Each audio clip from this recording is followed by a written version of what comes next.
There are thousands, maybe millions of .com companies out there all trying to sell you something. But our TechBeat reporter Adam Balkin shows us one company right here in New York that is competing not for your money, but simply for your attention.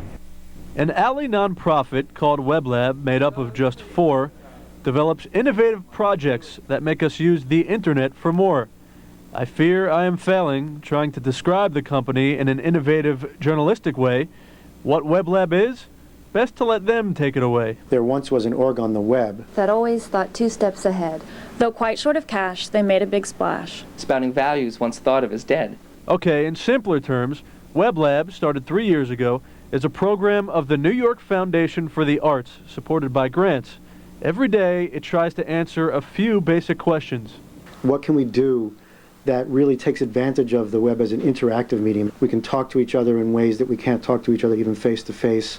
I mean, what are the ways that we can explore that, have some fun with it, but also tap into people's deepest feelings? We're different from most .coms because our goal isn't to make money, it's to make change in people's lives and in society. Take, for example, needcom.com, a site that's billed as market research for panhandlers. You log on and decide how much money you'd give to each of 6 panhandlers based on their virtual shtick. Love each other. Love one another. Love each other. Love one another. God bless you. But it's really just a tricky way to get browsers to consider their own values. It starts to get them thinking about, you know, if they're confronted by a street person and who's asking for money, do they turn away? Do they respond to some and not respond to others? Why? And it's really more about the person who's coming to the site than it is about the panhandlers.